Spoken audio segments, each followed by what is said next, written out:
Je suis Alexandre Lacassagne, professeur de médecine légale à la faculté mixte de médecine et de pharmacie de Lyon de 1880 à 1913.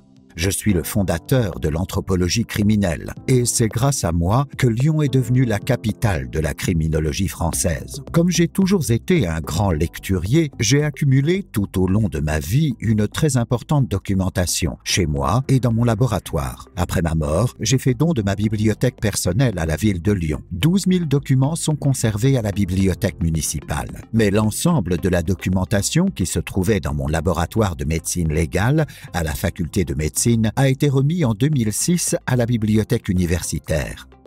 On y trouve par exemple l'ensemble des volumes reliés de la première revue française de criminologie que j'ai créée, les archives d'anthropologie criminelle, de criminologie, psychologie normale et pathologique. En consultant cette revue, conservée à la bibliothèque universitaire Lyon 1, vous comprendrez ce que signifiait être médecin légiste à mon époque. En effet, de mon temps, la recherche et l'identification des corps ou des causes de la mort étaient une véritable enquête qui associait science et intuition. Au cours de ma carrière, j'ai formé de nombreux étudiants et dirigé les travaux de plusieurs d'entre eux. Certains ont travaillé sur des sujets très techniques, basés sur des observations cliniques.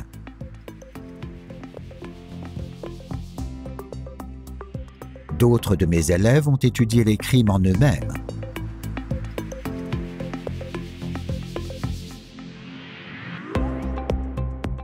Certains se sont même intéressés aux profils médico-psychologiques de personnes célèbres.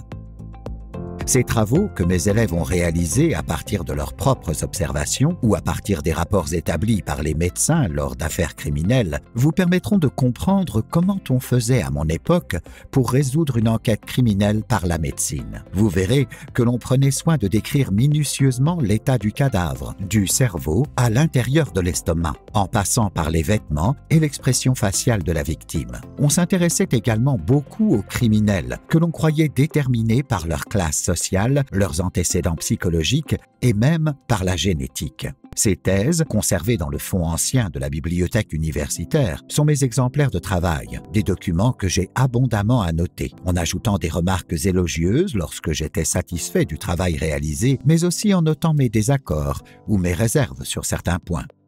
Méthodique et rigoureux, j'ai rassemblé à l'intérieur de chacune des thèses les divers courriers que j'ai échangés avec mes élèves ou avec mes confrères, mais aussi différents documents annexes comme des coupures de journaux concernant le crime étudié ou des articles de revue en rapport avec le sujet de la thèse.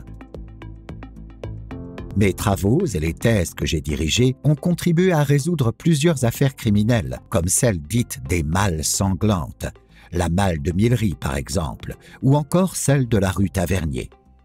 L'ensemble de mes recherches a permis l'essor de la médecine légale telle qu'elle se pratique à votre époque.